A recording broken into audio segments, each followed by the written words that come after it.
Hello everyone, this video will cover Module 5. So Module 5 is the continuation of the argument essay. So we're kind of in the middle of our argument units. This one will help you just kind of further what you'll be working on for the essay, but we're not necessarily writing the essay just yet. So in the previous module, you did some brainstorming for your essay assignment. So if you remember, you did this pre-writing journal. Now you're going to be looking into some additional things that you'll need in order to write the essay, mostly sources. So we've got some readings for you to do, writing arguments readings. These chapters will help you really just kind of understand position arguments a little bit better. And then there's a whole section in your book which does not have page numbers. So I had to just link it into, I linked it into the module underneath this page. But if you're in the textbook, on the kind of toward the end of it, there's like some appendix sections, and there's some focus support, and yeah, it's in the, I think it's in the focus support section. So yeah, Unit 3, developing an argument. It doesn't have page numbers, so you just kind of have to go in through either through the book, through the table of contents, or through that link that I put. But really, it's just going through how to write an argument essay and helping you with sort of that process of creating an argument. And this is all standard stuff, so it's not necessarily specific to your essay assignment that you have, but you can go through if that helps. It may kind of help you to go through some of that information. Then I've got some videos linked as well. So that is all to just help you start developing the essay itself and moving past just like that brainstorm stage of writing. Then what you're going to do is this discussion board right here. So the argument discussion board is source related. Once you've decided which topic you're going to use, which you probably decided by completing that journal in the previous module, then you're going to find some sources that support that. So for each source that you find, you're going to create a thread.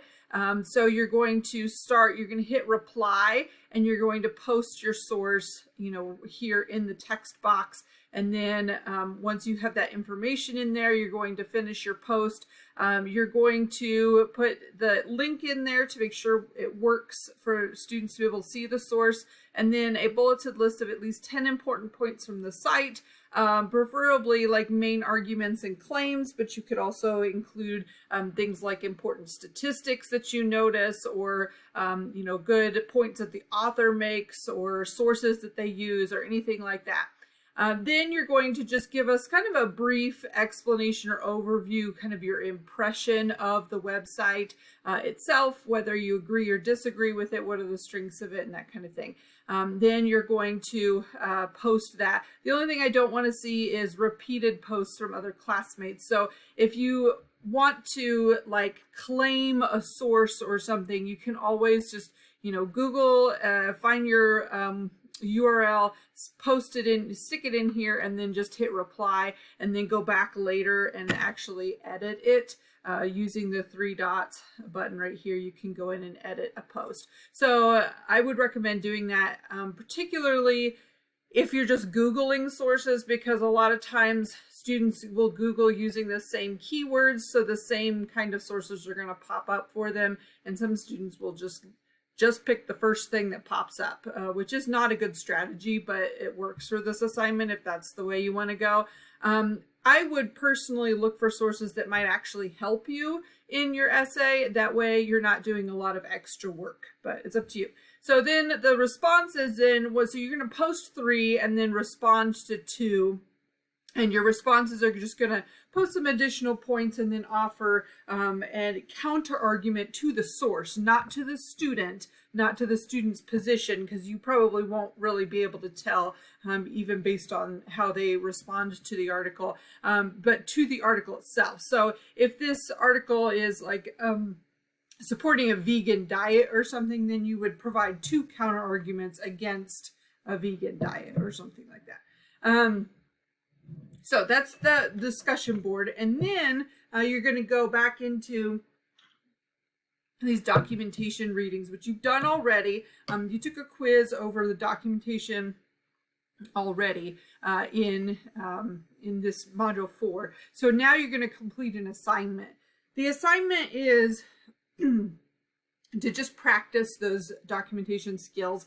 And this is in here primarily for students who did not do any documentation in Comp 1. Some of you I know have worked with sources probably throughout high school up through Comp 1. You're really comfortable with it. But in this case, this is just a chance to show me that you know how to do it and for me to correct any specific issues that students are having, and so that they don't appear in later essays.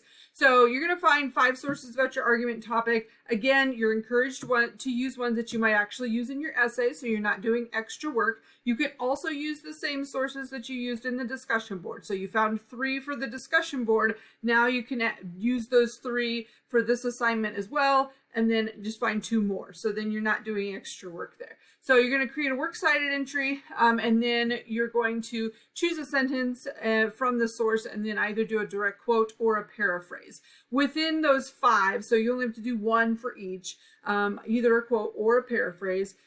Within the 5, so the 5 sources, you have to have at least 2 quotes and 2 paraphrases. So the first 2 sources you can do a quote for, and then the last 3 sources you can do a paraphrase for, or however you prefer to do it. It's 5 points per entry, so it's 1 works cited entry, 1 sentence from each source. And I gave you an example here. I don't think I did all 5, but I do think I provided a couple of sources with their sentences. And so you can kind of just see what it's supposed to look like.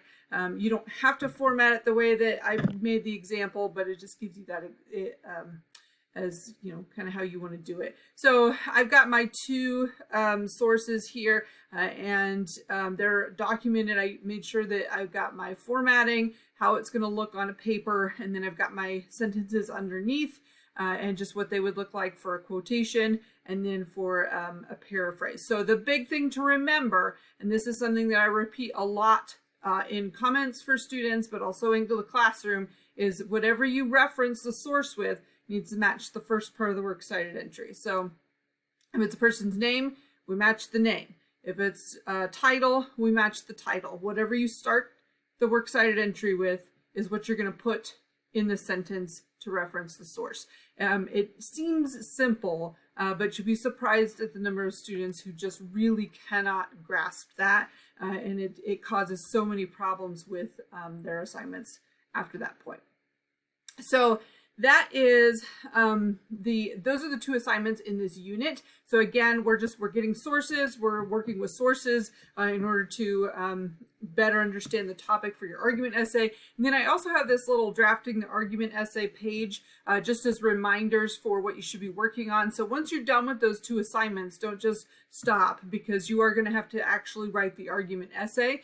So I would go ahead and start drafting it here in this module if you can, because that way you'll have a lot more time to finish the drafting and doing the revising and editing and proofreading, that kind of thing, for the next module. So that is the unit. If you have any questions, feel free to send me an email. Otherwise, have a great week.